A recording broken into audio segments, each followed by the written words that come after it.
Please settle down.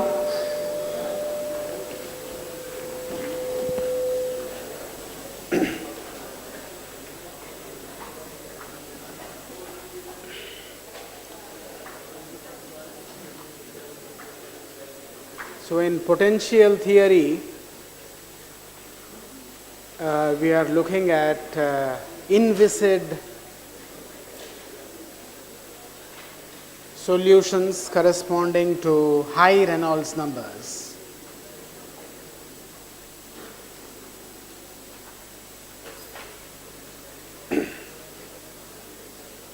If you can solve this equation, so from phi you can get velocity distribution. Using Bernoulli's equation you get pressure, and integrating pressure on the surface of the object will give you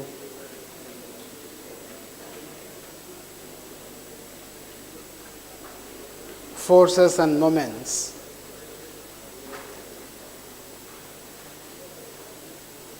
We have seen examples of velocity potential. How do you check if some function phi indeed is a velocity potential? It has to satisfy del square phi equal to 0. The next question is,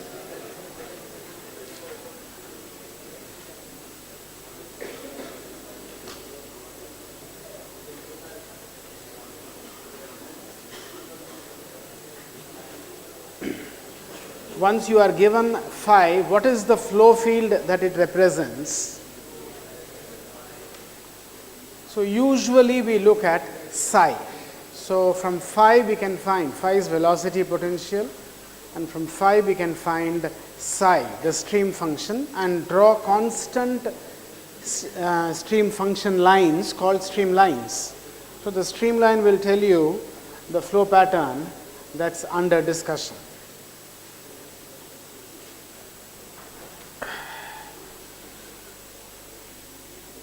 So in that spirit, we have looked at flow past a circular cylinder. We have also studied flow past a circular cylinder that is given uniform rotation. So just to emphasize the point again, let's look at an example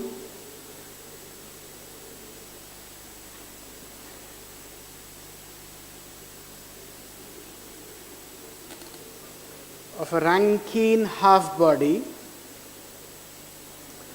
Rankine is, well, the person who studied this velocity potential. So he proposed phi equal to ux plus m over 2 pi log r. R is, of course, the radial coordinate in polar coordinates. X is the x of xy coordinates. M is an adjustable parameter, so if you change m, you will get objects of various shapes. And capital U is the incoming velocity, incoming flow. Something interesting about this velocity potential is that each term will satisfy del square phi equal to 0.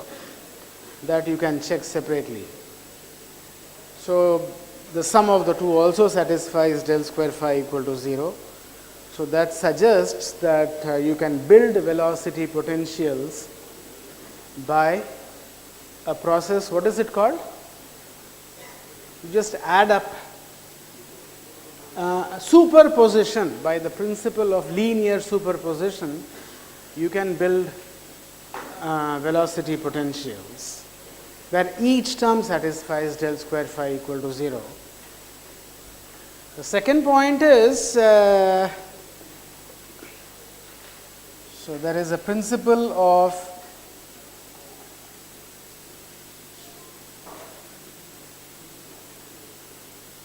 linear superposition that helps you build velocity potentials. And the second is the term log r has a singularity at r equal to 0. So you also had, for example, flow past a circular cylinder, there was a term that was proportional to r, and there was a term that was proportional to 1 over r minus capital R square over r. So that also had a singularity, but that r equal to 0 fell, that point fell inside the cylinder, and we were interested in the flow outside.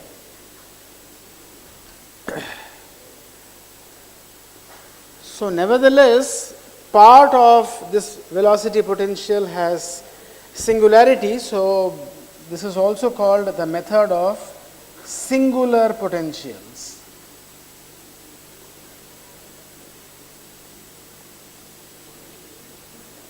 Each part of the velocity potential will induce a flow field, but the flow field of interest will be the superposition, will be the combination of the two. And here you can see that it's a weighted combination because this m is an adjustable parameter. So the next question is, what is the flow field that it represents? So for that we look at the stream function. So from phi you can find psi, so that turns out to be uy plus m over 2 pi theta. So I am leaving the calculations. Given phi, find psi. How will you do it? You have those, what are they called, Cauchy-Riemann conditions. Phi x equal to psi y. What is phi x? It's partial derivative of phi with x is partial derivative of psi with y. Integrating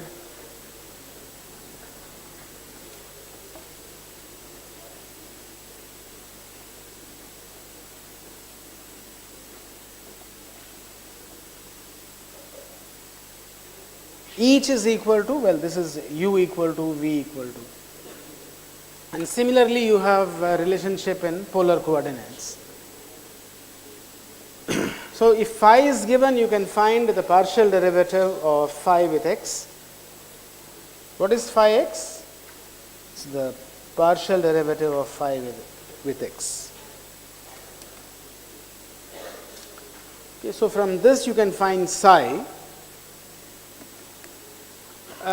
So if you want to plot streamlines, theta is tan inverse y over x. So you can pick values of psi from negative values to positive values. So the left hand side will be a number and the right hand side will give you a relationship between x and y that will give you a curve.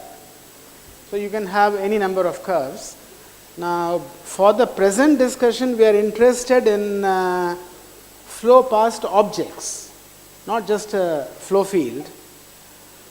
If there is a solid object, it will be characterized by a stagnation point.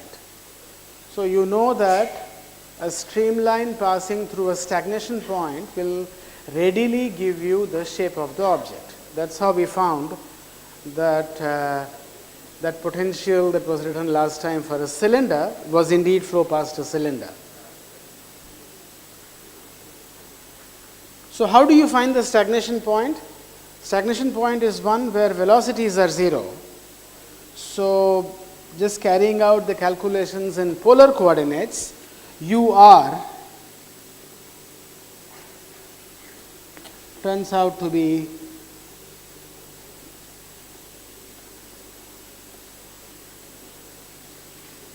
and U theta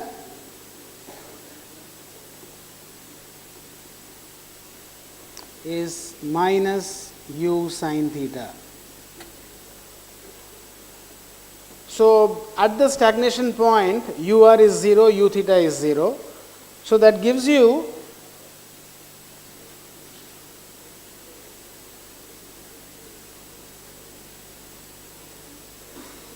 at the stagnation point, theta is equal to 0 or pi, because sin theta has to be 0.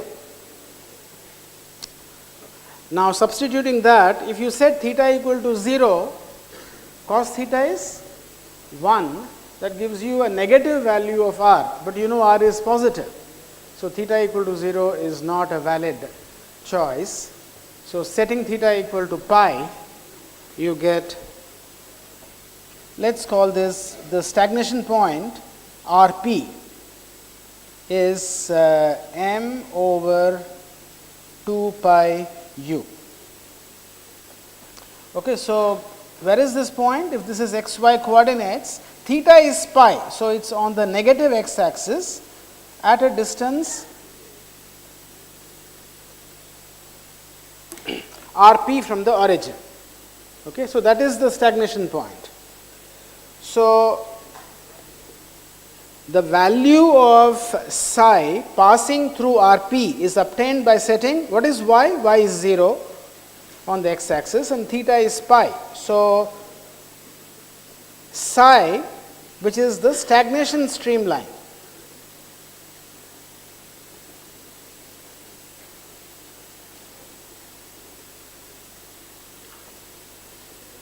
the value of psi is obtained as m over 2. Okay. Just substituting in this expression.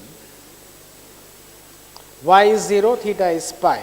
So, psi is equal to m over 2. So, you get the shape of the object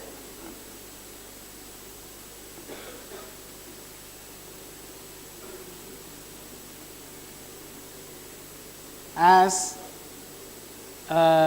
what is it? Uy plus m over 2 pi theta is equal to m over 2. This is the stagnation streamline where m is a parameter, adjustable parameter. So, what is y? Y can be written as r sin theta. So, you can vary r and theta and you will get the shape of the streamline.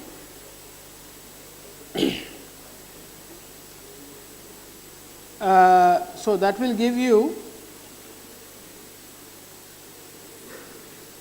this was the point P, this is the flow, incoming flow.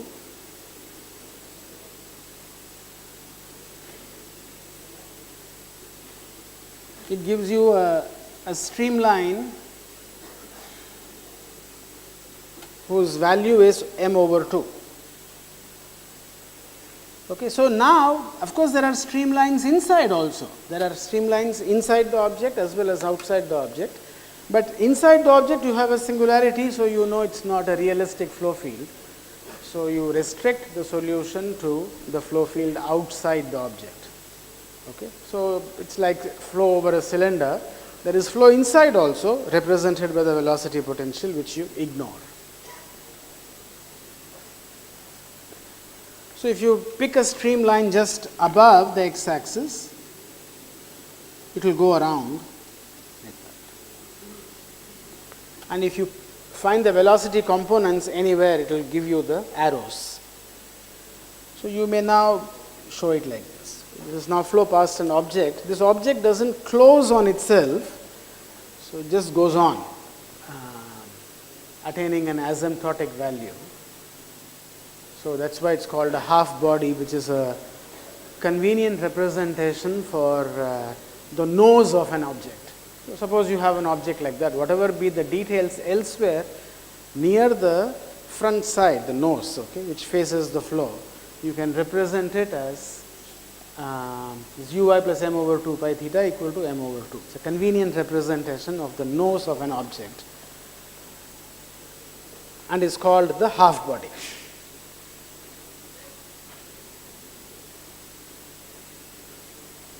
So, suppose you have a real object, then it will have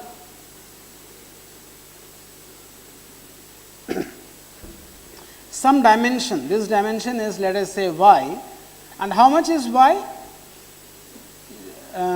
What is the value of theta on the y axis? Pi over 2. So, that will give you capital Y is equal to m over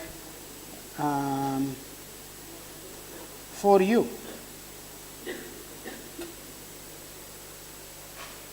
Okay, I just substituted theta equal to pi over 2. Okay, so and then solving for capital Y, you get m equal to. So in a real problem, you will be given y, capital Y, not m. M is an adjustable parameter. So depending on the problem, you will have your own value of m, and then you have the flow field. You have velocity components from which you can find pressure and the force.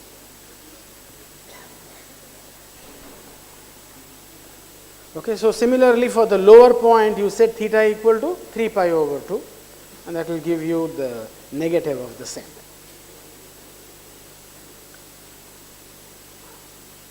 Okay, now analogous to the half body is a full body.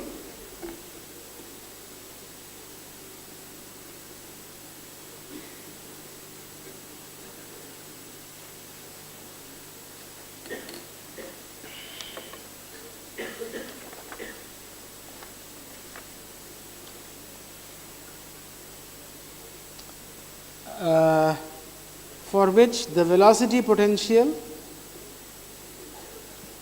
is given as ux plus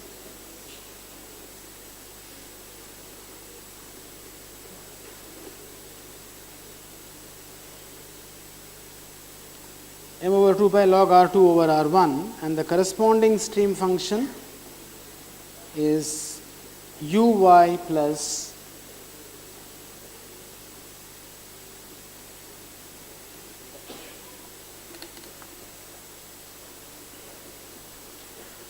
phi 2 minus. So I am encouraging you to find, this is I think in the tutorial also, given phi find psi. This is like a standard problem, and then given psi plot the streamlines. So you should be able to do it without too much of a fuss. So in this full body or a closed body. Okay, so it looks like the half body, but it closes on both sides.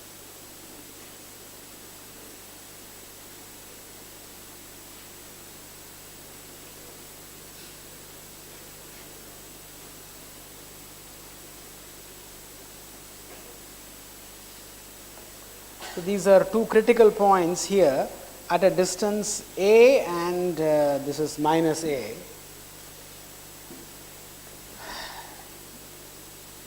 This is any point P. Any point P is xy.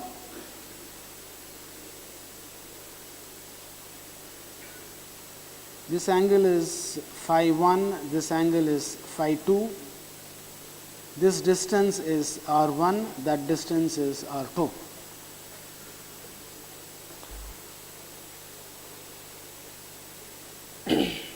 Okay, I have shown R1, R2 for that full body, but here R1, R2 can be for any point P. Okay. So R1 is x minus a square plus y square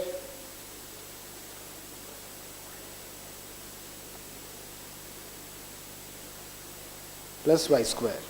Okay. Similarly, you can find phi 1, that will be tan inverse y over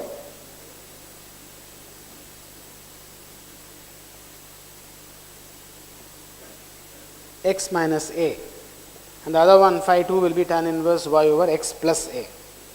So these are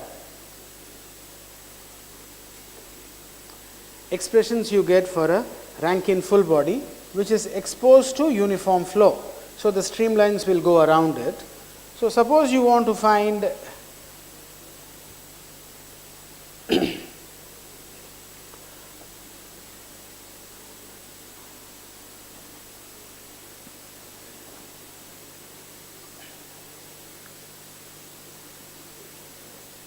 so the shape of the object,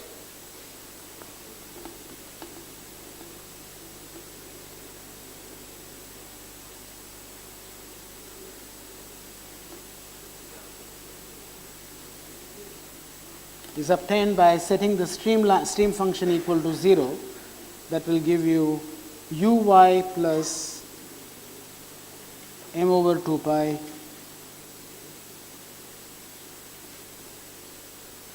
equal to 0. Okay. So, this is the shape of the object, and the height of the object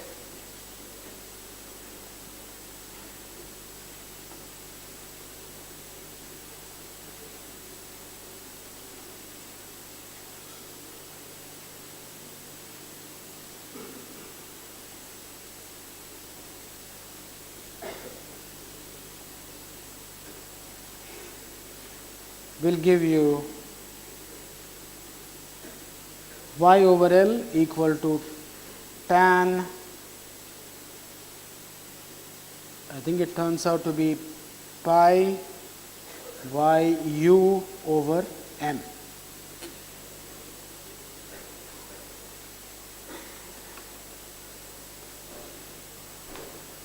Okay, so I think it has become algebraically a little more complicated, but the procedure is the same. Find the value of the stream function that represents the solid object. Locate the stagnation. How do you locate stagnation points? By setting velocity components equal to 0. So, here you will have two stagnation points. In the half body you had only one stagnation point. Here you will have two stagnation points, which shows that the object is closed. Okay. Now, how do you solve an equation like this? Suppose capital U is given to you, capital Y in a real application, capital Y will be given to you. So, you have to find m by solving this equation. Okay. That is what is it called? Transcendental equation. So, some trial and error kind of approach has to be used.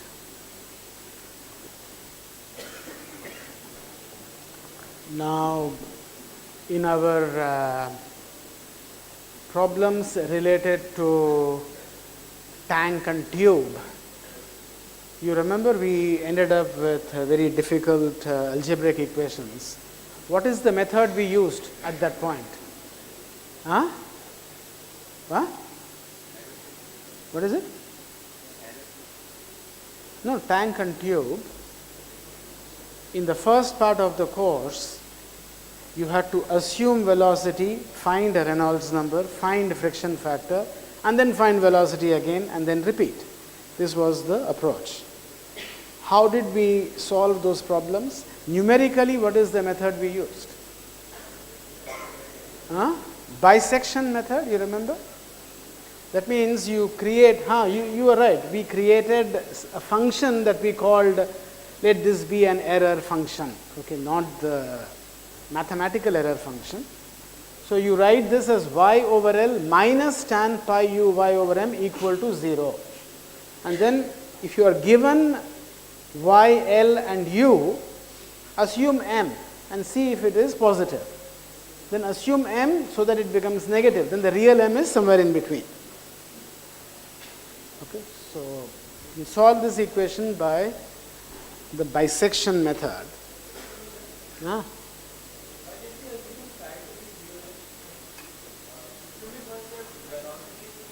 Correct. Where you have to do, I skipped those steps, locate the stagnation points, find the value of the stream function passing through the stagnation points. Those are the intermediate steps. Okay.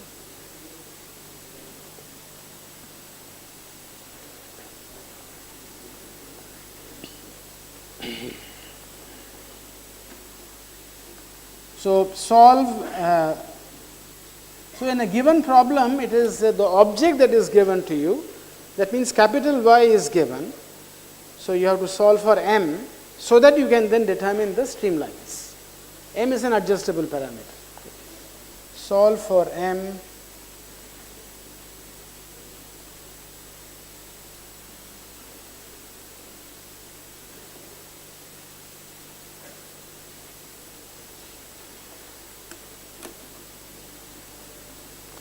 Okay, so this Rankine full body can become a slightly tedious calculation.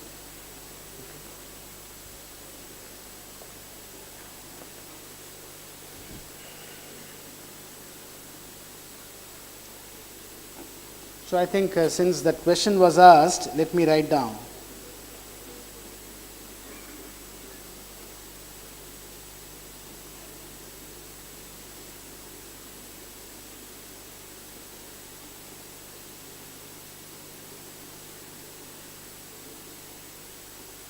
Okay.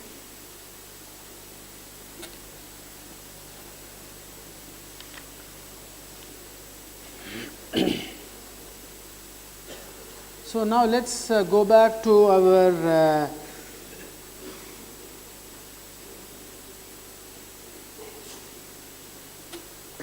observations related to potential theory. So number one,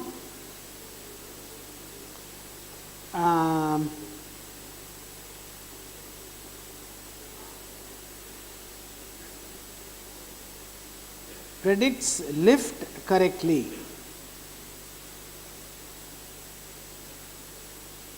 Prediction of drag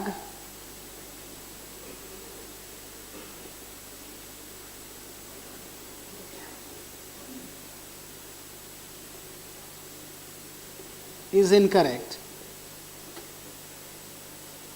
And if you examine a little more closely, pressure distribution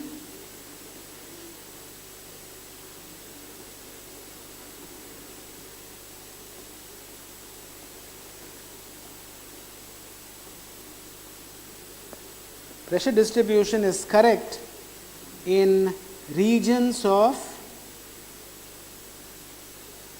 favorable pressure gradient.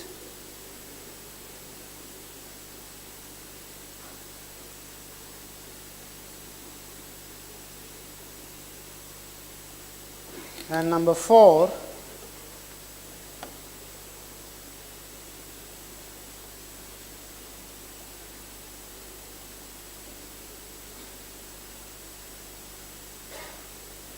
pressure is incorrect in regions of unfavorable, what is the term I had used last time? Adverse pressure gradient.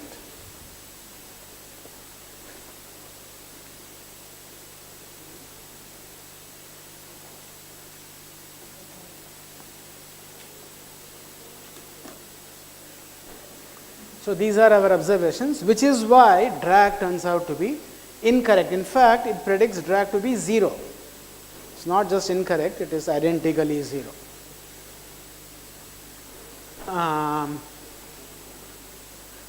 Of course, we had found a shortcut to finding drag coefficient. What is that shortcut? We found that in regions of adverse pressure gradient, pressure tends to be nearly constant. If you use that result, then you will get non-zero values of drag. Okay. So I gave you multiple examples. What are those examples we had studied? Let me repeat. So flat plate. The pressure variation P is P infinity. This is the result you get from potential theory. Is this correct or incorrect? It's correct because it's not a region of adverse pressure gradient. Okay. By the way, this pressure gradient is evaluated with respect to the potential solution. Potential solution gives you P equal to constant. So pressure gradient is 0. So this is correct in the sense it matches experiments.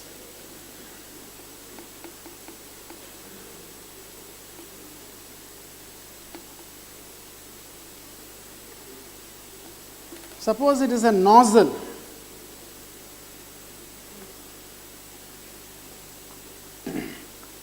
Then pressure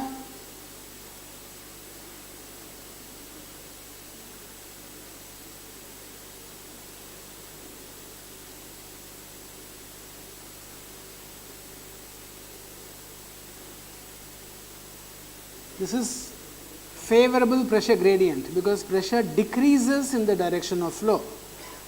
So, this is matches experiments.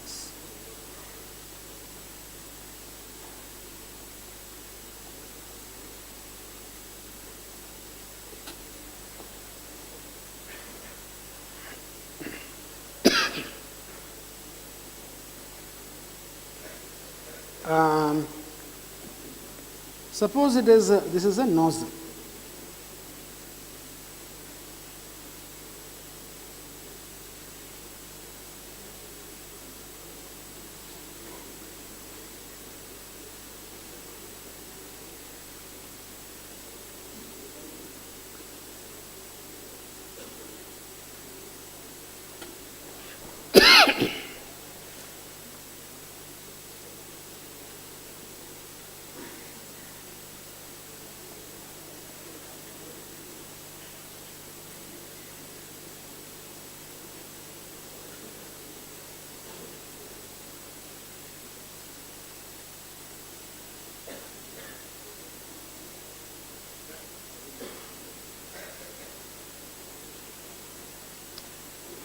So, this pressure variation that is shown below, you can see pressure increasing that I have shown in the left corner,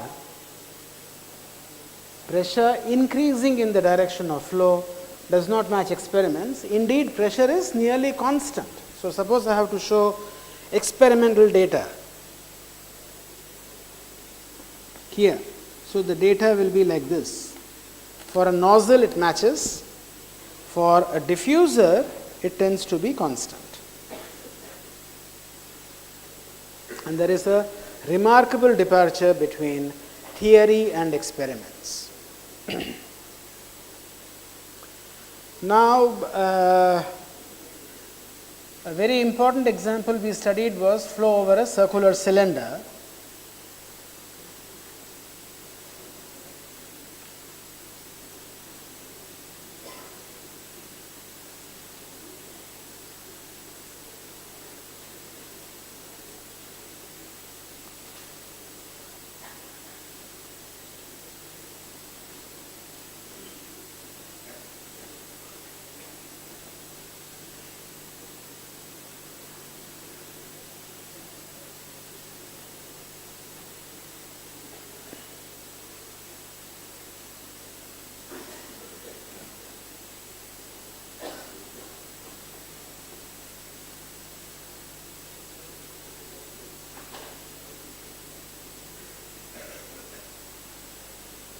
This is point A, this is point B, this is point C.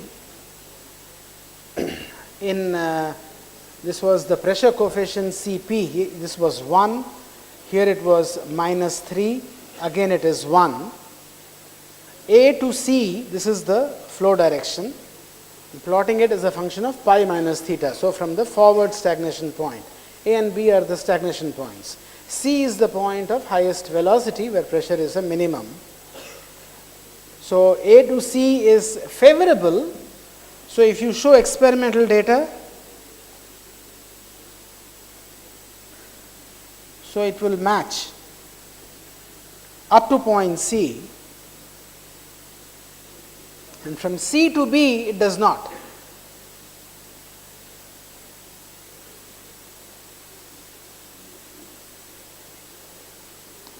So, that creates asymmetry in the pressure distribution between the forward side of the cylinder and the rear side of the cylinder. So, on the left hand side pressures are high, on the rear side of the cylinder pressures are low. So, there is a force acting on the cylinder in the flow direction, which is the origin of drag on the cylinder. Okay, so these are experimental observations. So naturally the next question is, why does pressure not match theory in regions of adverse pressure gradient? Okay, why is there this departure? So good match here and poor match in the region of adverse pressure gradient. The same thing for a diffuser. which is adverse pressure gradient everywhere. Now, we are still talking about high Reynolds numbers, and we ask, why does the pressure distribution in a region of adverse pressure gradient not match with theory? So, this question was asked roughly 100 years ago.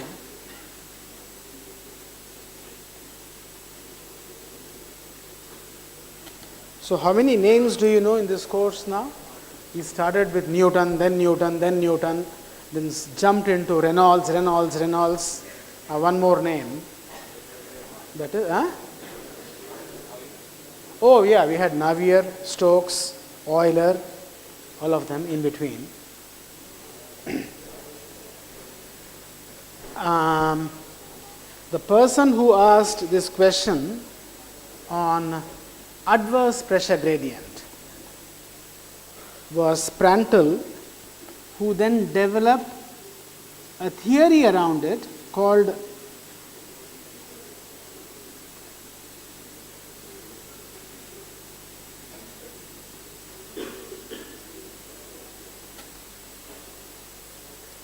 boundary layer theory. So, the boundary layer theory explains why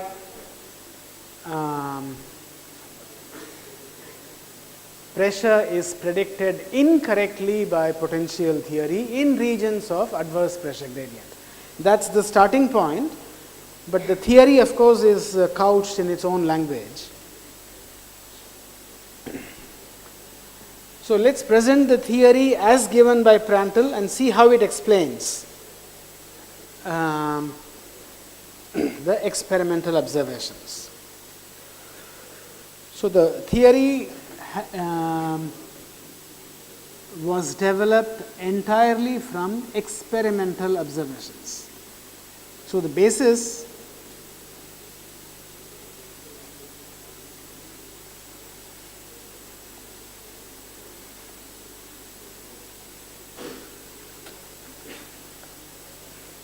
for a basis of boundary layer theory is measurements of velocity carried out in wind tunnels. Why do you need a wind tunnel? Because see, in all our problems we have a uniform approach flow. The entire theory was developed with uniform approach flow. How do you create that uniform approach flow? Suppose you run a fan, because of the rotation of the blades, that field is highly distorted. It's not going to be uniform. So, it takes a lot of specialized technology to generate uniform approach flow, which is what a wind tunnel does for you. Okay. So, in a wind tunnel, ultimately in the test section, you have uniform approach flow. So,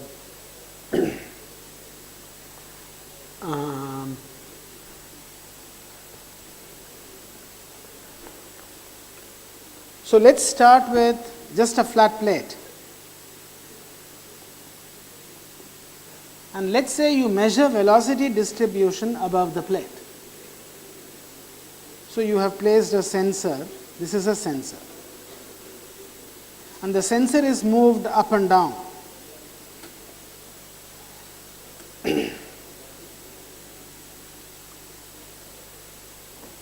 So, Prandtl observed, so let's say this is U over capital U. So, now I am introducing a new symbol U. This, but I will not repeat the old joke of U and you remember the joke, huh? Okay.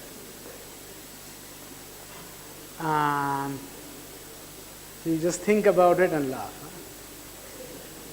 Huh? Small u or lowercase u is the local velocity, capital U is incoming velocity. So, I have used capital U as a velocity scale. So, he observed that if you are, this is the y coordinate.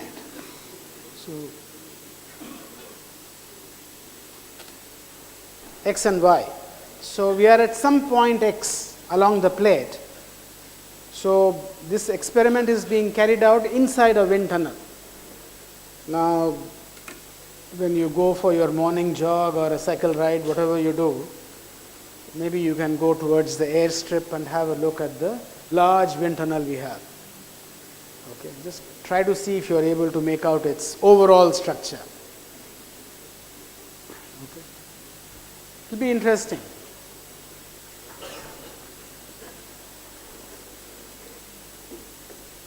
So in a way, Prandtl is also the, you may call him the inventor, not exactly, but practically a motivator for the creation of wind tunnels. And then I am showing this as a pitot tube. It could be any other sensor. A pitot tube is then moved above the plate. So this is y equal to 0, which is the plate. Prandtl found that when you are away from the plate, the local velocity matches the potential velocity very, very closely. Okay, so away from the plate, potential theory is correct. Not only for the flat plate geometry, also for a circular cylinder. If you are away from the solid surface, this velocity distribution, so this is the velocity distribution, okay, over the surface. Now as you approach the plate, this velocity starts to decrease,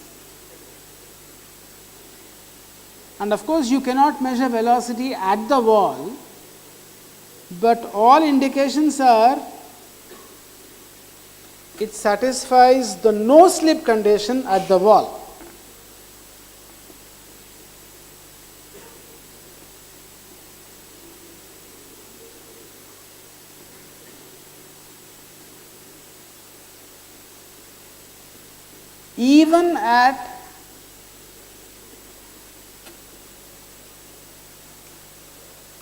Even for large Reynolds numbers, we are still talking about large Reynolds numbers. We are looking for a correction to potential theory.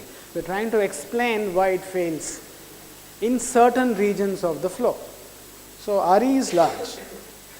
So even for large Reynolds numbers, Prandtl found that the no slip condition at the wall is satisfied. Now, what is so unique about it? You have to recall that while solving this problem, this is potential theory. What is the boundary condition you apply at the wall? The boundary condition was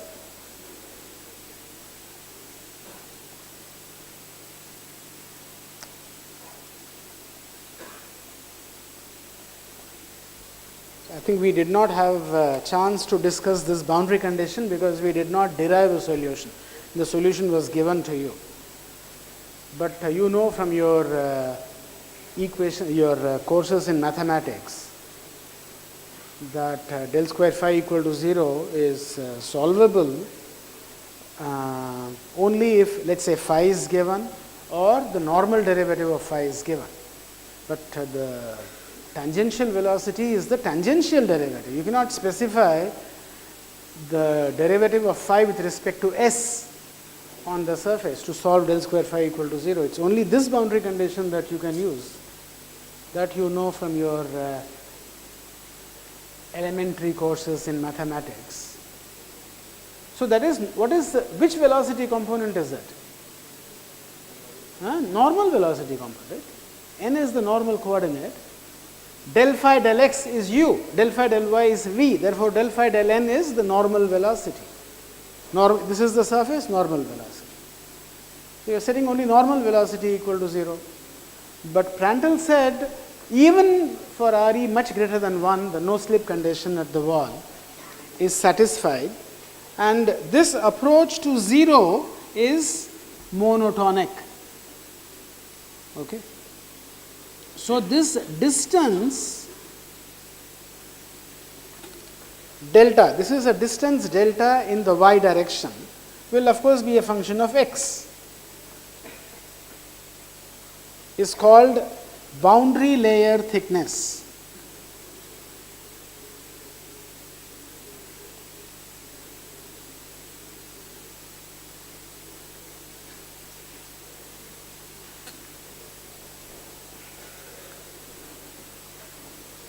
and the region where velocity goes from potential outside the boundary layer to 0 at the wall, that region is called the boundary layer.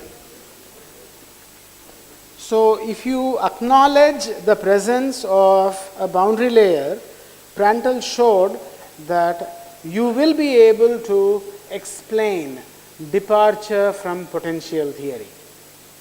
Okay, how? So, taking it a step forward, so outside the boundary layer, so let us call this y greater than delta, that is outside the boundary layer, it is also called outer flow.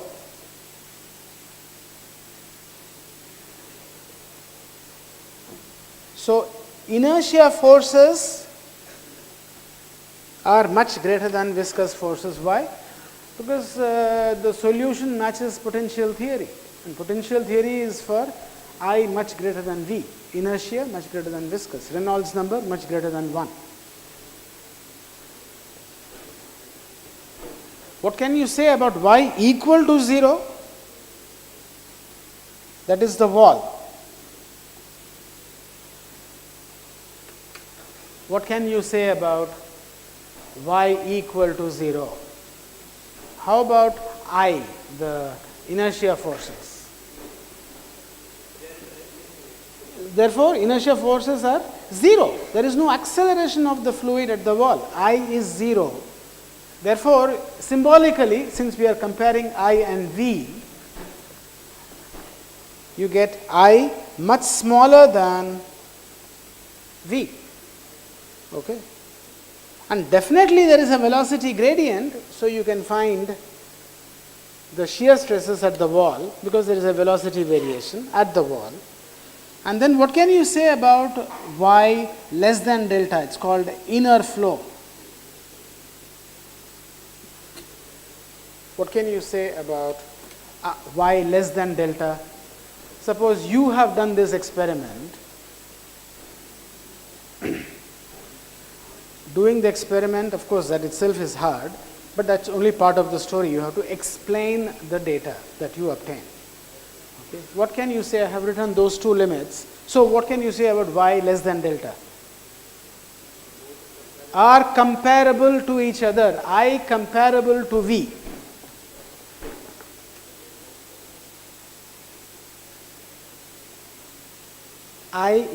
The inertia forces are comparable to the viscous forces in this region of 0. So, this is 0 less than y less than delta.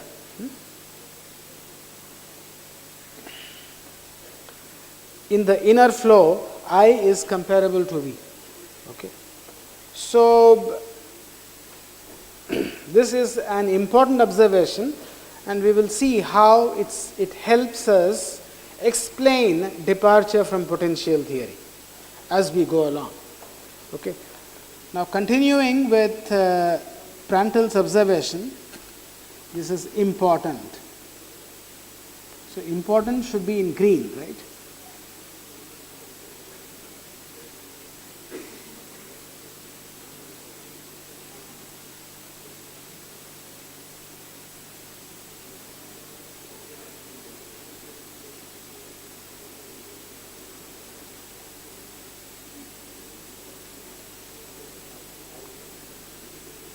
So, from experiment, so we are still discussing Prandtl's experiments.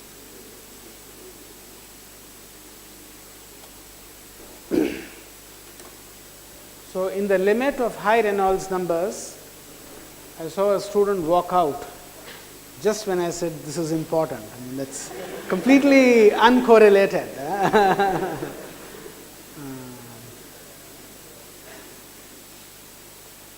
So, Prandtl found that the boundary layer thickness delta in the limit of high Reynolds numbers, delta is, I am always showing delta like this.